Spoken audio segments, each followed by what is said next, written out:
Hello, my name is Craig Hill. I have the privilege of being the dean here at Perkins School of Theology.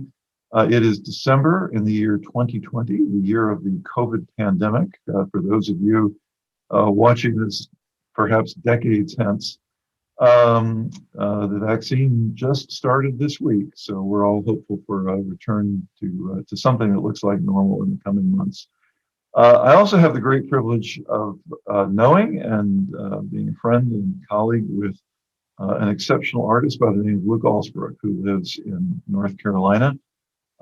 We have two wonderful paintings that we'll be getting to later by Luke, hanging in the walls of Perkins School of Theology.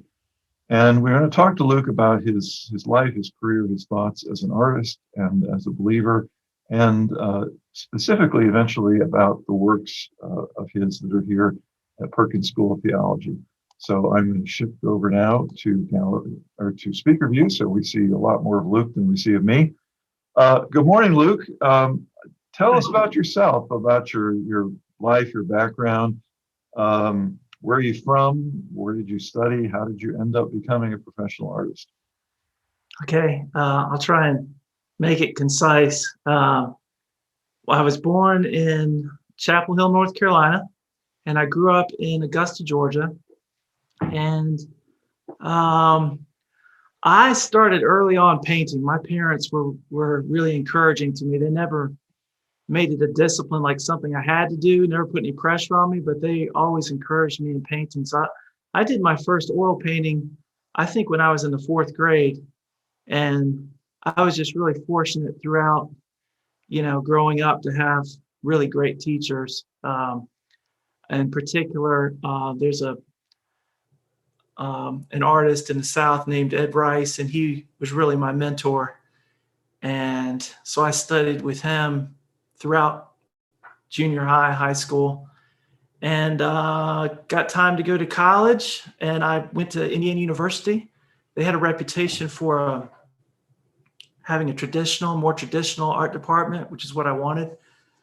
So I went there, and I met another lady who really helped me, another mentor. Her name was Bonnie Sklarski, and she was really the one who got me to go to New York City to get my master's at the New York Academy of Art. So I got married and moved to New York City, and I lived in New York City for 9 years, and I got my master's at the New York Academy of Art, which is it's known for kind of classical, quasi-classical training, and it's all about the figure. You learn anatomy, you build anatomical skeletons. I mean, it's all about learning how to paint and draw the figure.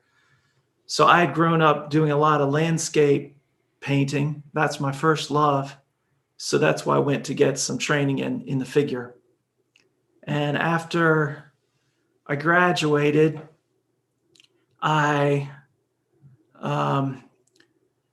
well, that's part of being an artist. There's no rules. You just get launched out into the world, and you got to kind of figure out how you're going to monetize what you're doing. So I got a studio in a warehouse out in Brooklyn, and I was really, really lucky to land an adjunct teaching job over in New Jersey at William Patterson University. They didn't realize I didn't have any teaching experience. They just kind of hired me on a fluke, and so I lucked out on that, and that kind of got me going. Even though it wasn't much pay, it just got me going.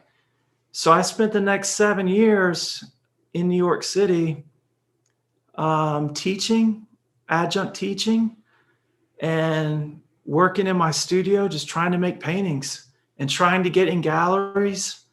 And the whole time I thought the way I would support myself was as a tenured track, as a tenured professor. So the whole time I was trying to land one of those positions, and I couldn't land one. But at the same time, my paintings were selling more and more. So at a certain point, I realized, hey, my best chance for supporting my family is just selling paintings. So I stopped the whole, trying to get one of those jobs and just focused on painting. And Renee, she was working in the garment district, and supporting us. And then slowly, and we had 2 kids in New York City. So slowly I transitioned to supporting us, and she transitioned off work to being, watching our kids. So when we left New York City, we had a 2-bedroom apartment, and 1 bedroom was my studio, and 1 bedroom was where we did all our living. And we had 2 closets. Each of those we transformed into 2 little bedrooms for our 2 kids. But that was a special time. But we left New York City in 2004. So our son was 4 years old at the time, and we left New York and moved back down south. So we've been in the mountains near where my parents live ever since then. And I have 4 kids now. My wife's a pianist and a composer, and so we're able to interact and relate on that level, which is really great. Oh, and I should mention too, in New York City, we were members of Redeemer Presbyterian Church, and at that time Tim Keller was preaching, and Redeemer was really exploding, and so that played a big part in our lives, being a part of that church. In fact, we lived in a hotel building, so we had, I think, 5 couples from the church that were living in this hotel building. So it was a really neat community that we had there. So that was important. So yeah, I guess that's a brief sketch. And I've been in Waynesville, North Carolina, in the mountains for, close to, 16 years now. Okay, so for those of us who are not privileged to be artists, but admire them, what's day-to-day life like as an artist? I mean, what do you do with yourself? How do you spend your time? How do you figure out what you're going to paint next? Yeah. How does all that work? Well, like I said, there's no rules. So I'll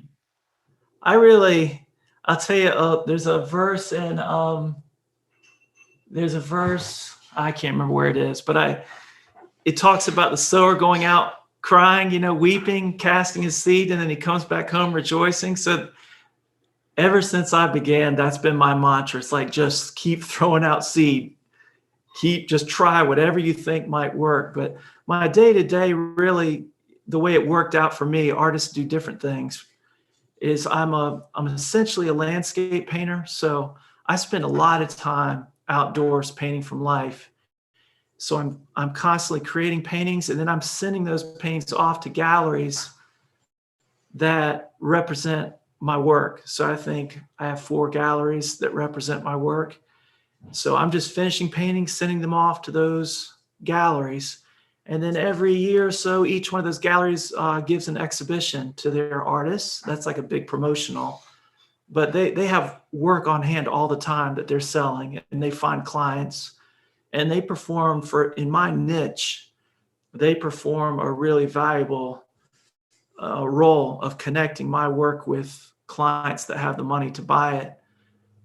So it's 50-50. That's the gallery world. So I do that. And then I'll show you later in the images we have. I'm constantly taking on different commissions of all kinds. And I don't know if you want to go to the first image or not. There's a picture of a gallery. So this is a gallery that represents me in Atlanta called Mason Fine Art. And this is an opening, which is really fun. It's a fun night when you show. An exhibition usually runs for a month.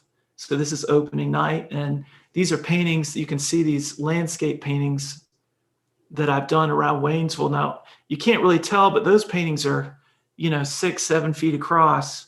And I actually take those big canvases out in the field. If you look at the next image, you have to have really good gear. So I end up designing a lot of the stuff that I use. So I built that easel to hold a big canvas that can go outside and go in water. And so I'll stand in the water and, paint these scenes. And I'll have to come back 5, 6, 7 times, same time of day. And so the painting ends up being you know, an impression of different things you see. You know, the conditions are not always, actually, they're always changing, you know, like that tree in the background. One day it's full of red leaves, the next day the leaves are gone. So the painting ends up being a combined experience, you know, of all the things you've seen every time you're there. This next image, you see the kids with on that beach. This is just an example of commission work. So I often get people that want, you know, a painting of themselves or their kids. They've been on vacation, so I'll take photographs of them, and then I'll insert them into a landscape. And oftentimes I'll use multiple photographs. I'll use my own paintings and just kind of bring together anything I can to make a painting. The next image is kind of similar thing. This was a commission for a camp, a boys' camp. So that's actually my son, Calvin. And I don't have the reference photos to show you, but, you know, I set up my son in a canoe out in the yard and take pictures of him. And then I went to the camp and did a study of that scene on the lake. And then I used my own experience to paint the water. So you're drawing from, hopefully what's happening is this is the way I work as an artist. I'm very perceptual. I'm a perceptual painter, which means I'm really good at painting what I see. So the more I paint from life, the better I get at making those things up. And if you paint reflections on water 100 times, you get where you can draw from that. It becomes part of your repertoire. So that's an example. If you go to the next one, this was I wanted to throw this in because this just shows you the things that get thrown at you. This was a medical insurance company. And so this is a really large painting. It's probably 8 feet across. And this painting's in the background of their boardroom. So when they're doing Zoom meetings or teleconferencing, this is in the background. But what's interesting is the guy came to me, he said, "Luke, I want this painting to represent our company. So I want these dark clouds, which represent the medical industry that's in a disaster right now. I want the dark clouds lifting and the sun breaking through. And I want people working in a field. And I want this river with like dynamic waves in the river coming towards you." And he had a whole laundry list. And I just wrote it down, what he wanted. And then this painting is a mix of, 5 or 6 different scenes that I've painted that I just kind of melded together. And you present the client with a mock-up and they approve it. And then you have this finished painting. But I thought it was funny how that guy, he was real. Some people are just like, "You're the artist, you're create." And other people are really, really specific. They have a complete laundry list of everything they want. And this will touch on a spiritual issue. Usually when you're given something like that to do, your initial reaction is resistance. You don't want to do it. But I really like commissions, and I like when people, ask me to do something, because it forces you to do something you wouldn't normally do. And of course, that's a principle. It's all through life that sort of like submitting actually frees you in a way. And I've found that really true with painting. My mentor in college said art. I asked her, what's your definition of art? Right away, she said, art is about love and servanthood. So you see the two aspects. Love is your expression. Servanthood is like that submitting and your work being a servant. So I think a lot of times in the contemporary art world, it's all about the love part. It's all about self-expression. It's all about what I have to say. Other eras have been more about, completely being subservient to the client or to the patron. But I think it's important to have a balance there. The next image there, this is a painting I did for the vet school at Michigan State University. Mm-hmm. So they wanted, and then that's my studio there. If you go to the next image, you'll see some of the reference photos I used. That's my daughter. So they wanted a real intimate scene with a someone with their pet, because they have people that come in and to the hospital there, and oftentimes people are really distraught with their loved pets, and so they wanted this scene. So I came up with this idea of a girl that's, if you look at the next image, this is that painting I did on life, which gave me the idea for the setting. And then the next image shows the finished painting. So the girl's come back from school. Maybe she's stressed by some news, but you can see that the papers are on the ground, and she's forgotten all the worries of whatever her day was just by interacting with her pets. That was the idea of the painting. But that's a pretty big painting.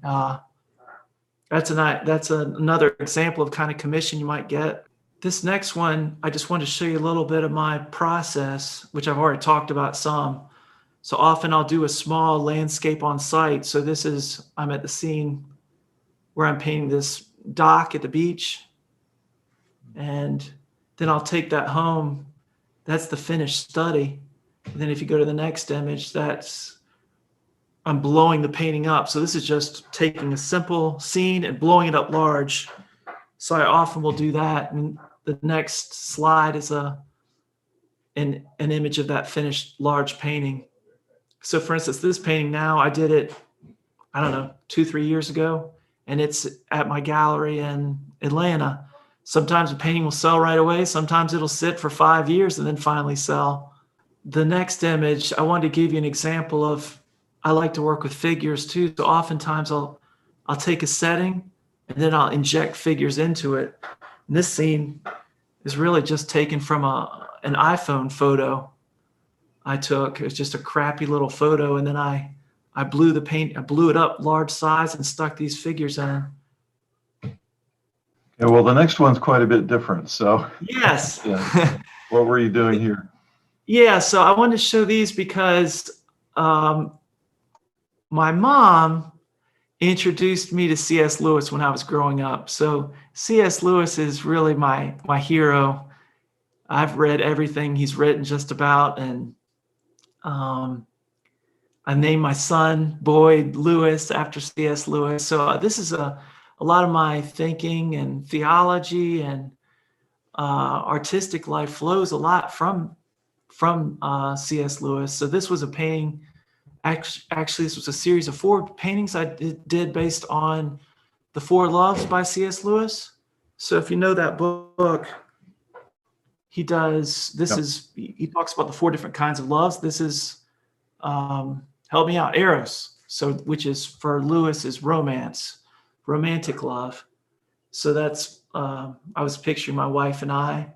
And again, this is a scene from around Waynesville. I'd done a painting of this tree, and I was just imagining the couple, under the tree like this.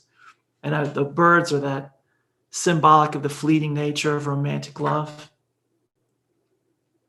Romantic love, he talks about you're facing each other. Friendship is outward. You're both looking at something else. Romantic love is facing. This one was interesting because agape is charity. It's sacrificial love for the unlovable.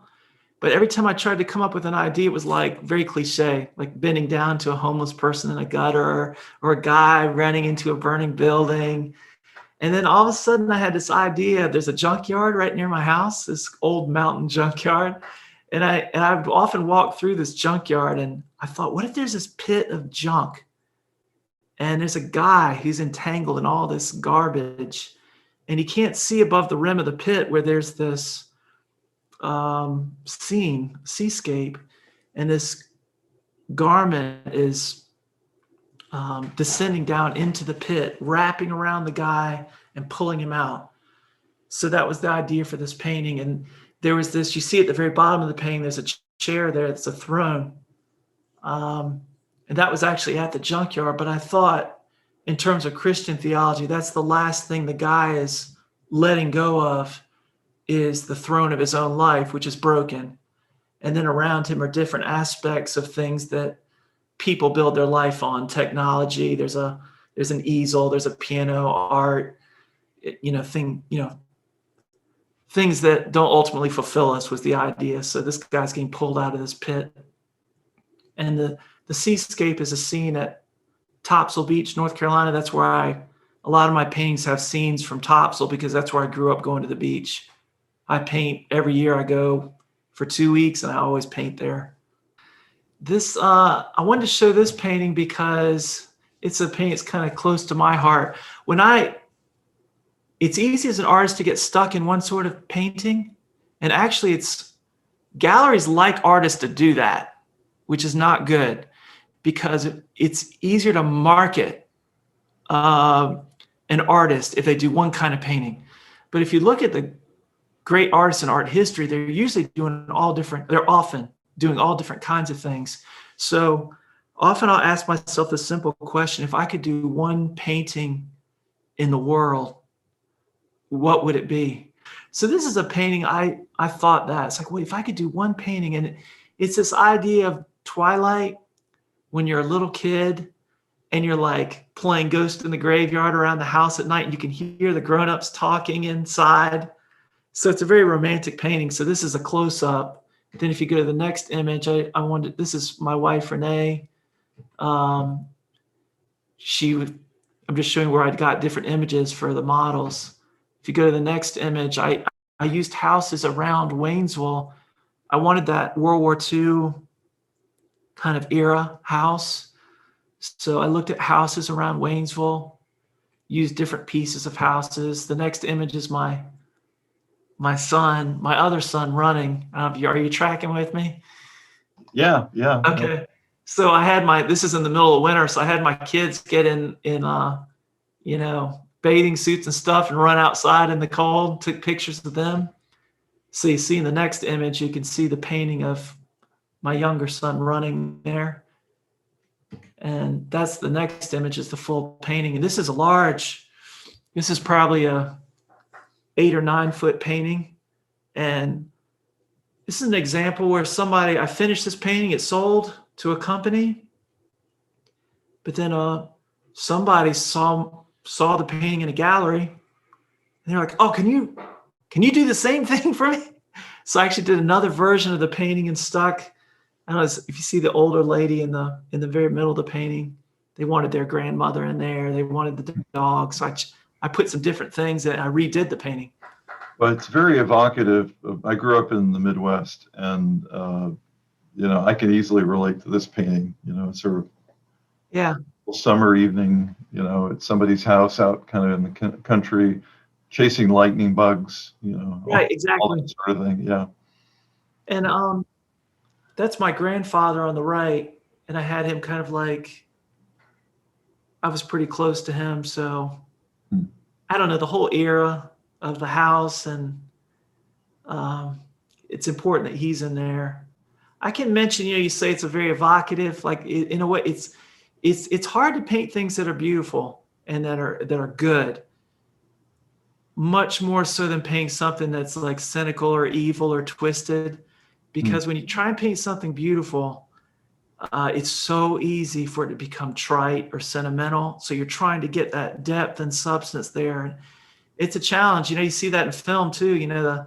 The villains are always, they're easy to play. But to get like a truly noble character and pull that off in a film, that's why I think Christian films, they really suffer, because they're trying to like portray some of the highest Christian ideals, and it's so hard to pull off. It comes off, they all, most of the time, I think the Christian films fail because they just come off artificial, and it's really difficult. So I think that's a challenge of realistic painting, and also a challenge of trying to paint noble, beautiful themes, good themes, whatever.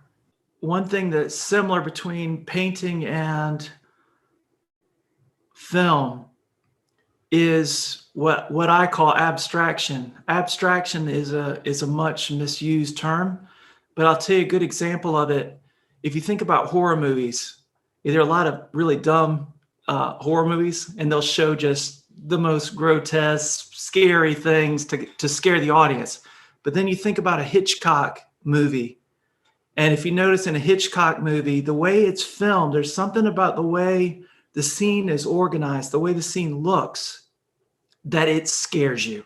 In other words, it's not the thing itself, it's the mode of the artwork that's doing it. So the scene I'm thinking of there, if you think about Psycho, if you've ever seen it, there's a scene where you're just like looking up a stairway, and there's something just scary about it. There's another scene where who's the guy, Bates, the hotel owner. Yep.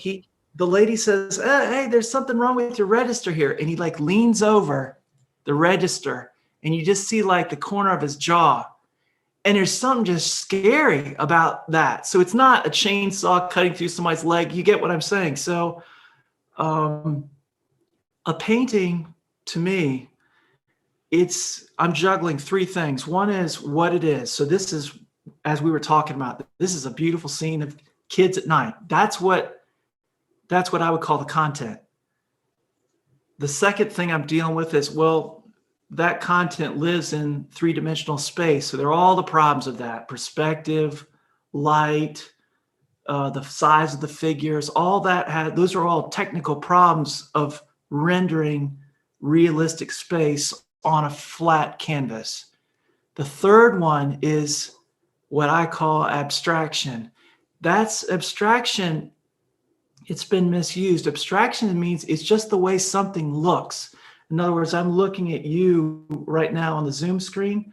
The reason I know that's a person and that it's Craig is a certain pattern of colors, lights, dark shapes are hitting my eyes, and that lets me know what the thing is. So artists are always trying to reduce things, trying to forget what it is they're looking at and just look at the shapes and lines and colors which makes something up. That's abstraction. You're not, it's like looking at if I could draw a smiley face and just draw a circle with two eyes and a mouth, that's illustration. But if you look at that face in terms of, I don't really have a good example in front of us, but as a pattern of lights and darks, if you copy that pattern of lights and darks perfectly, you'll end up with a beautiful face, or the face of whoever you're trying to look at. So if you get back to my painting over here, I'm hardly halfway there when I come up with a scene. I have to figure out a way to organize the shapes, the pieces of color, the lights and darks, so that it makes a beautiful painting. So if we go to the next image, I can show you better. So this is Richard Estes. If you're at the image with the phone booth, this is a very famous. Yeah, I know that painting. Yeah. Yeah. Now this guy's a photorealist, but there's never a guy who used abstraction as powerfully as him. This is an abstract painting, and the reason I say it's an abstract paint, it has to do how the artist is looking and thinking. So he's thinking about. He's looking at the world with abstract eyes, meaning he's attuned with the shapes, the colors, the lights, that he's really sensitive to what those are, and he's copying those. So you can see this is a really obvious example where the painting, it's hyper realistic, but it obviously breaks down just to pieces of color. So that's an example. If you go to the next slide, this is Norman Rockwell. You know this painting, right? Oh yeah. I have an opinion. I don't know how many people share it. Probably not many. My opinion is that Norman Rockwell was the greatest painter of the 20th century. There are going to be a lot of people who would not agree with that. But his volume of work, he had done expression and humor like had never been done in art history. His facility with the brush, his range of subject matter is unbelievable. And finally, the point we're talking about now, abstract power. You look at this painting, squint your eyes almost shut and look at this painting. Basically just the organization of darks and lights. If you squint your eyes almost shut, see, for instance, how the woman's sweater melds into the background. It's basically a composition of black and white shapes. And all those shapes interlock and make a powerful visual framework for what he's painting. So whatever you come up with as an artist, the the visual framework is the foundation. It's the vehicle that moves the idea. So again, getting back to the Christian films, I think often it's like my filmmaker friend said, like, it's on the nose. That's a term they use. So if a guy's had a bad day, he walks into the room and says, "Oh, wife, I had such a bad day." That's on the nose. But if he walks in and there's like a dark light and you just see an expression, that conveys all that, but it's using the medium to do it. Same thing with painting. Paintings are powerful when they're using the medium of abstraction. That's what makes a painting go. When they're using that to convey the meaning. So if you look at the next image, this is Hopper, Edward Hopper. Now the title of this is The Suicide. Now in my view, you don't need to know the title. The moment you see something, you feel something sinister is going on, something dark, something like, look at that building on the left. It's like leaning over this little figure. So you see what I'm saying? It's not illustration is just depicting something. Artwork is when the mode of how it looks, the abstract power of the painting is also conveying the meaning. And to me, that's what great painters have done. They have, throughout history, they have an idea of something, and they're painting a thing, but also the abstract power of the painting is also, doing it. The last example, this is Rembrandt etching. This is a famous etching. Same thing. I don't think you would have to know anything about Christianity to know that something, what's the word I'm reaching for? It's more than dramatic. It's like something shocking, something revelatory is happening just in the way it looks, the light and the lines and the drama of the light and dark. So that's kind of my spiel on abstraction, but it's important to me. You've had an interesting career already. You're not exactly an older person. You're a fair bit younger than I am. But one of the surprising or most interesting highlights about your career is you did something once with Prince Charles. Tell me about that, and how did that happen? What did you do? Well, bottom line, I really lucked out, to be honest. I went on a trip with a bunch of painters from the New York Academy and the Prince's Drawing School. So anyways, all these painters were coming together in France and painting together. And a woman there from the Prince's Drawing School, I met her, and she recommended me to travel with Prince Charles. So whenever Prince Charles goes on a state tour, he takes an artist with him, and that artist documents the trip. And it's a way that the prince is a patron to younger artists. So when the prince took his first trip with the Duchess to tour the United States, I tagged along during the California segment of that, which was about a week. And he was touring organic farms. He's really into organic farming. So I really lucked out. This woman, she knew the prince needed an American artist. She wanted somebody that could paint farm scenery, could do plein air, and I was it. So I got chosen to travel with Prince Charles. So we would go to these farms in a motorcade, and the motorcade would stop for half an hour, and I would just jump out. I was in a suit and would set up my paints and do a quick study. And so I did this for a week, and this is one of the little studies. This is a tiny painting. This is probably 8 inches, so it's just something I could do really quick. Because if you got left behind in the motorcade, the Prince's motorcade, that was a bad scene. You didn't want to do that. And then the next painting is, I took that little study you just saw and I blew it up to a large size, and you can see all the figures, the tiny little figures out in the field. That's the Prince and his entourage touring the farm. And I got to talk to Prince Charles and Camilla a couple times. They were very super nice to me, and I mean, I didn't get to know them in any way, but I felt a genuine interest in them to help me out. And it's always meant a lot to me, you know? Yeah. Well, I didn't know such an experience existed until I met you. Anyone got to do that, and I'm thrilled. I'm thrilled it was you. Well, we actually started getting to know each other back when I was at Duke University, and you painted a painting that we ended up acquiring. And so I'd like to just sort of segue over to these paintings, these more recent paintings. And the one at Duke, which hangs at this to this day in the really large classroom there at Duke Divinity School, is the one of Isaiah in the temple. So why don't we start there with you did this before I met you. What compelled you to paint this? So a little bit outside your norm here. It was, and this was the first large scale religious painting I had tried. And I think it just came from reading scripture and that passage where the angel is descending down to Isaiah. Maybe I heard a sermon on it. I can't remember. Yeah, I think I must have heard Tim Keller preach on this.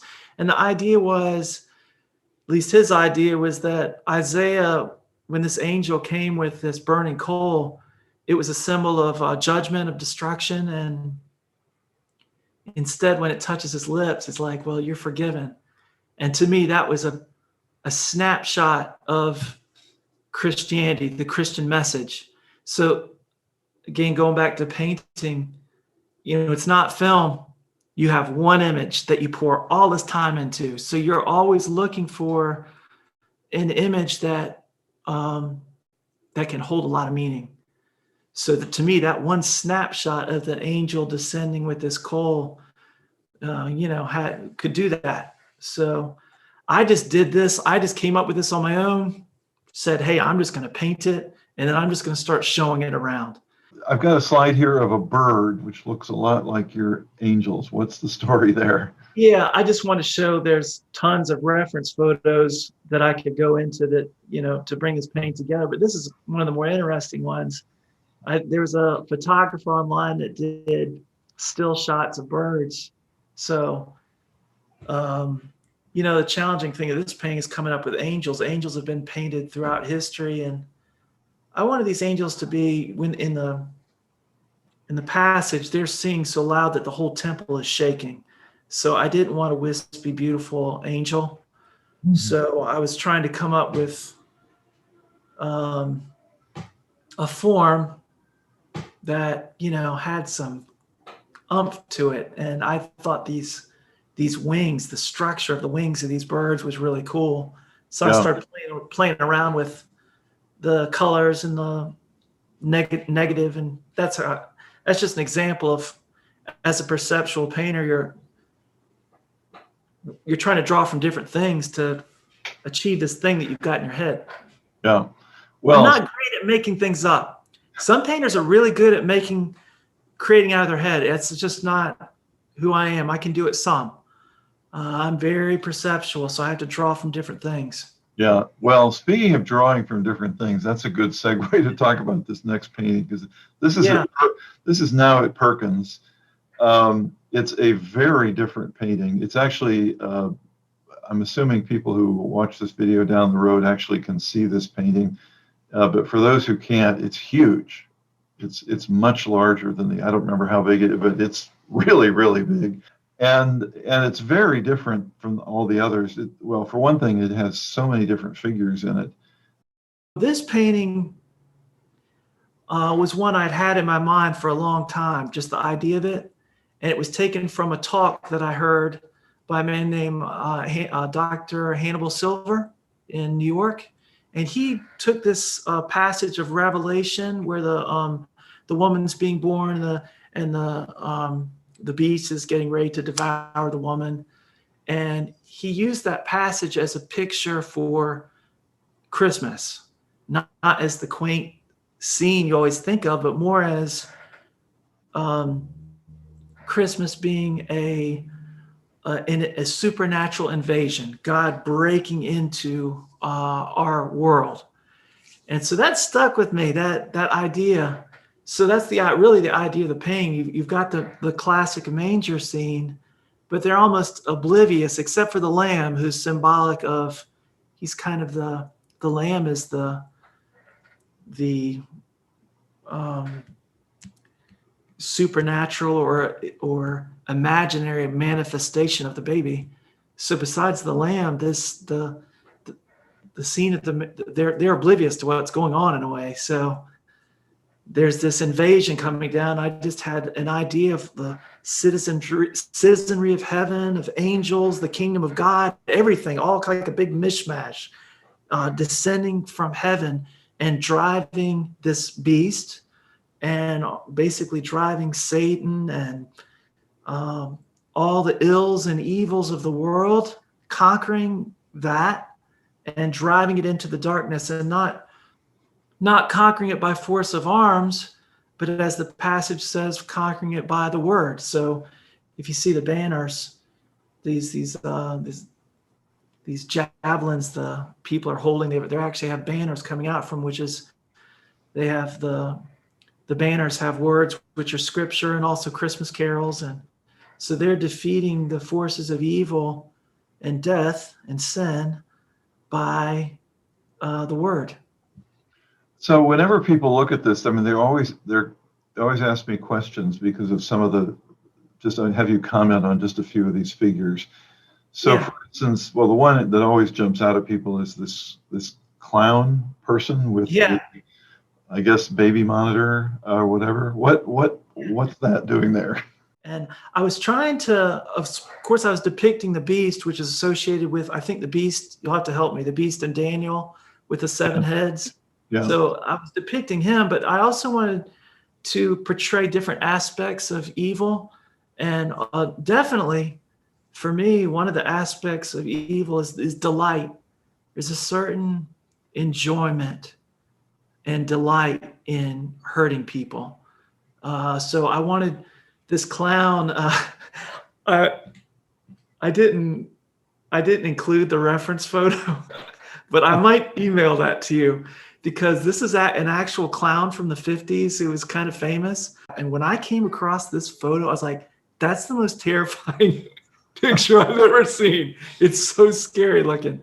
So I thought, why not have this clown who's just enjoying the fact of this baby in ICU. Another one of the close-up photos here is the one of the 4 baboons, and then it looks like a cleric behind. So what are those doing in the picture?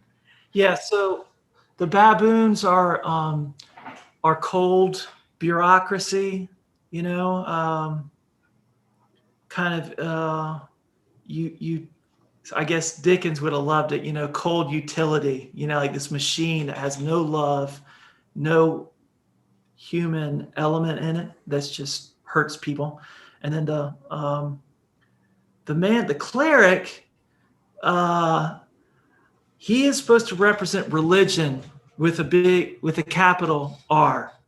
So I guess I'm going to betray my years of sitting under Tim Keller. You know, one of his big themes in almost every one of his sermons is religion with a capital R is I do X, Y, and Z, and that puts me above other people, and God owes me salvation, which obviously leads to either pride if you feel like you're achieving your standards, or despair if you feel like you're not. So I was trying to picture, I feel like all religions, including Christianity, fall into that. And personally, I feel like we all fall into that. We're broken, we're sinful, and we try and come up with things, or we focus on things in ourselves or our group which we feel set us apart, you know, make us okay, which justify us, to use a doctrinal term. You also have sent me a number of photos and then some sketches that have obviously worked their way into this painting, and just as this a way of describing how you work, because it appears that you like to photograph people and people you know, it would seem. That first photograph of the manger scene, that is actually a model that I built. It's about 2 or 3 feet large, and so I actually built that model and lighted it. That gave me something concrete to look at for the manger. And the next image is a friend of mine who I used for Joseph, and you see him in the painting there. And photography, just because, just practical. It's hard to get a live model to sit for you, and I work fine from photos. The African American man, he was a great friend of mine from the New York Academy. We were studio mates. We've kept up over the years, and when I saw him down in Florida, we were at the beach, and all my kids were like gathered around him, and we took this photo. And so that I thought, why not have this guy who's just this redeemed, joyful man sitting right in the middle of the painting, surrounded by children. So that's the idea for him in the painting. Well, there are also some sketches. So are these just sort of first drafts of what becomes a painting? Again, this is just process. You're trying to get from A to Z, and you get better and better at figuring out a way to do that. So in this, I would not do a painting this way again. But with this painting, I actually did full scale drawings, cartoons so I could actually transfer that drawing straight to the painting. So I worked for weeks, like even months, on these drawings, which I transferred to the painting. I probably would not do that method again. But the idea is, with any painting, especially a large painting, you can't just dive right into the painting, because you can't finish a figure, pour like hours of time into a figure, say, oh crap, he needs to be over 3 inches, or he's the wrong pose, or it doesn't fit abstractly into the rest of the painting. So that's why artists have to come up with some way to sketch and draw and plan some to get where they're going. Well, there's another painting, which I love, that you've done, that's hanging up at Perkins, which is from John 13, this foot washing story. Yes. John 13. So tell us about that. We transitioned from the first painting I did was just something I wanted to do. The second one was a little more guided. And this third painting, you approached me and said, hey, can you do a foot washing scene? And I've never told you this, but I'll tell you, the moment you told me that, I was like, oh man. It wasn't the scene I particularly was crazy about. I associated it with like good old time Baptist foot washing. It was just kind of like a hokey scene to me. So I wasn't excited about it. So I started, reading the passage over and over, and I slowly caught your inspiration. I think the challenge for this was getting these 13 figures composed, again, abstractly. You can't just stick a figure in and stick another figure in. They have to flow together. If I could point to the painting, I can't do it, but all the shapes are planned. The way the figures interlock, shapes interlock the figures, lines from one figure flow into another figure. And then if you see the whole grouping of the figures is basically like a big V that goes down towards, the foot washing. So that was the challenge of this painting, is organizing all those figures. And then really the idea of the two windows and the light, provides the drama for the painting, and provides the light and dark of the painting. The reason for talking about this passage is that this is a passage that we've lifted up a lot at Perkins in the last few years, because this is a model of servant leadership. The lowest person in the house would be the one to wash feet, and the feet were unclean. And Jesus takes on that role. And part of what I love about this painting too, that you captured here, is the sort of bewilderment. It's kind of the scandal of grace, the bewilderment of all these disciples, And, Right. Peter initially refusing, you can't wash my feet, his initial refusal. And so I think what you've done here beautifully, that a lot of people, if they just whip through the passage quickly and don't think about it, don't quite get that scandal and that surprise and that bewilderment. And Jesus in John 13 explicitly talks about, well, this is an example for you. This is what it means to love each other. This is what it means to serve each other. And so there's a lot of popular talk about servant leadership, which Robert Greenleaf popularized many years ago. But this is the kind of the picture, the emblem of that. And so I'm just thrilled to have that up at Perkins. It's Yeah. a kind of flagship image for the school, and I will always be grateful to you for going ahead and painting that for us, because I think it's just wonderful. What else can you say to us about how all of this stuff integrates together in your own life, your work, your faith? What are you looking to do in the future? Hmm. How does this all fit together, and where do you see yourself going? You may have to direct me a little bit. That's a big question. Well, The first cut thing it that down to comes, size. What part of it do you want to answer? the first thing that comes to mind is, I mentioned not Dorothy Sayers, C.S. Lewis being such a big impact on me, and a lot of the other stuff I read comes from C.S. Lewis. So Charles Williams and Tolkien and Chesterton, and one of those is Dorothy Sayers. And she wrote a great book. I can't remember the name of it right this second, but it may have even been an essay. But she talks about Christian work. And one of the examples she used, she's very saucy, and one of the examples she uses, look, if you're a Christian carpenter, you don't need to build a Christian bookshelf. You need to build a good bookshelf. And I think that's really true, especially when it definitely applies to painting. As a Christian artist, I don't want like to paint a landscape and then put a verse under it to make it Christian. Yeah. My first responsibility is to make a great painting. You said you resonated with that, the scene of the kids. My feeling is, if I love something, that means loving something outside myself. If I see it, and I truly love that thing, and all my focus is on that thing out there, someone else will resonate with that, because you're tapping into the truth. You're tapping into something outside yourself, truth out there that somebody else will connect with. So I guess I feel like my first responsibility is to be excellent and loving as a painter.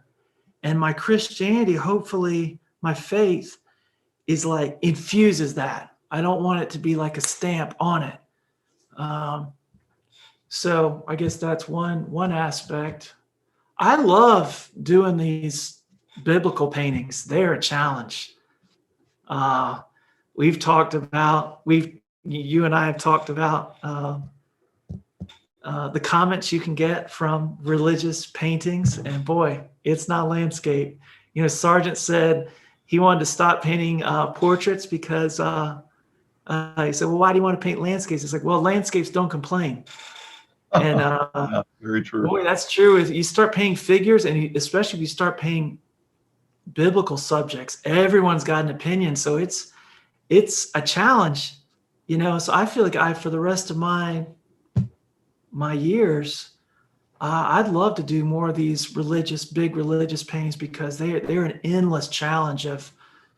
Technically, they're a challenge. Content is a challenge, and it taps into some of my deepest beliefs. So I want to do more of those. I'll always paint landscape when when I've been outside for 3 hours by myself.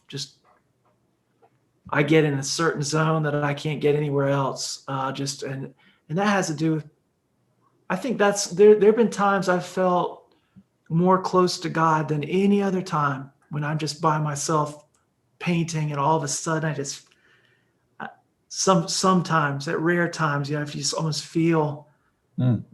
God so close to me in some of those moments when I'm out in nature, and Yeah. it's powerful sometimes, not all the times. It happens. A lot of times I'm out there cursing because I can't get something right.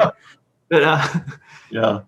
yeah, so I'll always do landscape, and I want to do more of these um, biblical subjects and keep trying to portray them, um, trying to portray in a deep, powerful way, and that's, again, like I said earlier, to avoid it being cliche or sentimental, requires that my own thinking and my own faith I'm striving towards something real and deep and genuine. If I'm not doing that, paintings, you cannot lie.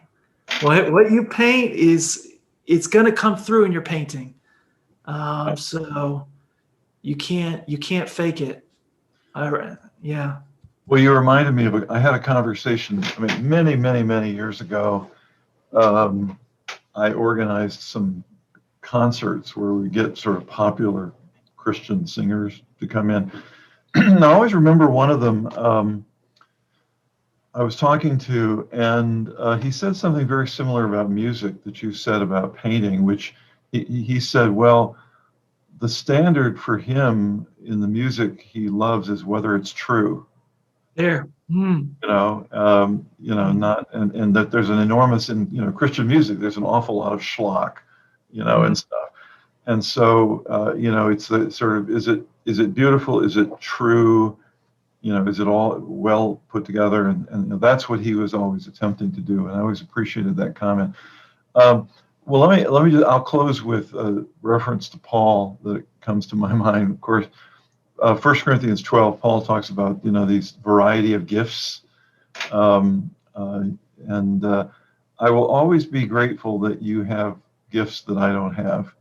That it's wonderful to, we all have gifts not for our own benefit, but for the benefit of others. Mm. And so we should know more. And they are things given to us. I mean, you've obviously developed all this talent, but you were born with a native capacity for that, that I don't have.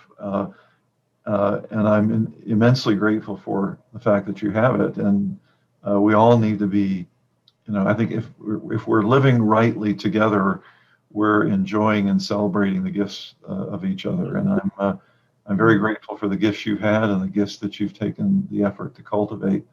And just the privilege of being with you here today and talking. So thank you, Luke. I think we'll wrap up there. It's been delightful to have this time with you, and thank you for the great work you're doing. Yeah, and again, I want to thank you. You not only have enjoyed what I do, but you've actually galvanized and spurred me on to do what I do. So that's that's a real Christian brother that would do that. You've had a big impact on what I'm doing.